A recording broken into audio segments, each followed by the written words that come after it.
3 My Little Pony fan theories that turned out to be true. This video is not intended for children under the age of 13 years old. The comment section has been turned off. It's because YouTube did it, not me. I am an adult, not a child. Hello and welcome back to my channel. It is me, Daisy Spines, your favorite Karen on MLP Tube that has been MIA a lot lately. Sorry on that area. So today's video is about something that all fans tend to do in fandom: theories. We make them, we have them, we view other people who have them. It's pretty common to speculate on the media we watch. And My Little Pony, Friendship is Magic, and other generations are no stranger to this.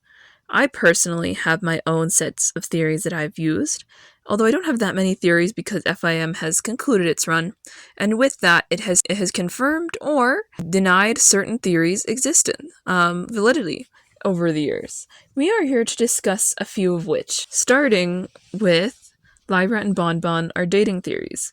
I remember these mostly being in written posts back in the day, not so much YouTube video theories, but it goes exactly as it sounds. These two characters that were frequently seen in the background were together, and people were like, well, speculating about characters that are fairly relevant to the main plot, you're not going to get very far. But they were pretty much confirmed by the latter seasons of the show, and you could argue that they kind of confirmed it in season 4, which is like the midway point. But by season 9, it's undeniable, to the public at least, that Lyra and Bonbon are a thing. So that's one example of a theory that's on the smaller end, because theories can be of any size and be proven correct or wrong. So the next theory is the Pony of Shadows is real type theories. I know some people speculate that the Pony of Shadows was a purely figurative being that was used to scare children to keep them out of the Everfree Forest, which, honestly, seeing the Everfree Forest, I wouldn't be surprised if that was the case, but it's not in this scenario. In this scenario, the Pony of Shadows was confirmed to be real. I think that's a pretty neat detail. Now, the Pony of Shadows might be different than we initially anticipated the Pony of Shadows to look, but that's fine. I'm just pretty happy that they confirmed it, because I think it's a little silly that in a magical universe people would be questioning this one's validity.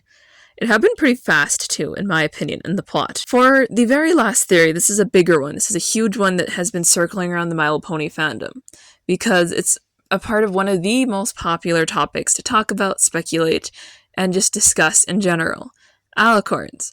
The Alicorn homeland theories back in the day, which I often called the land of contention or the realm of contention, was basically that Alicorns themselves do not come from Equestria, they come from wherever Alicorns come from, prior to them being confirmed as coming from Skyros. Keep in mind, no one actually really had a name.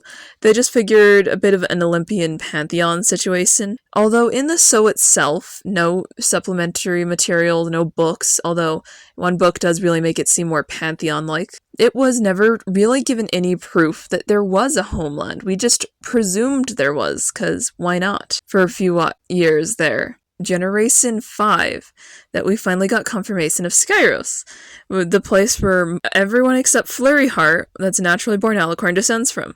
It also confirmed that Celestia and Luna are naturally born Alicorns, because Opaline's naturally born and all the Alicorns of Skyros are naturally born, so Celestia and Luna were there as kids. They didn't ascend, they never were ascended unicorns like people had believed. They were always born Alicorns, they just didn't hail from Equestria itself. They were not born on its soil. In fact, the only Alicorn born on its soil as an Alicorn is Flurry, and it will remain that way. But I think it's really neat that we finally got confirmation of this. I remember finding out late one evening and screaming into a pillow with pure excitement, because I thought we were gonna see Skyros. We're not gonna see Skyros. But yeah, that rounds out the main part of the theory video. I will invite you to share some fan theories you've had, or other ones you've noticed that have come true. These are just more basic, surface level ones that I feel like everyone's aware of. Feel free to toss your hat in the ring. Everyone has theories, everyone has opinions. I'm sure you've had one that turned out to be true. I'll be doing a part 2 later this month where I go over theories that weren't true, which I can see quite a few that ended up just not panning out because of either change in direction, faulty evidence, or just like it didn't work out. So I hope you'll revisit my channel then for that video and leave some of your ones that weren't true too, if you want to here. I hope you guys enjoyed. This has been Daisy Spines, signing out. Bye!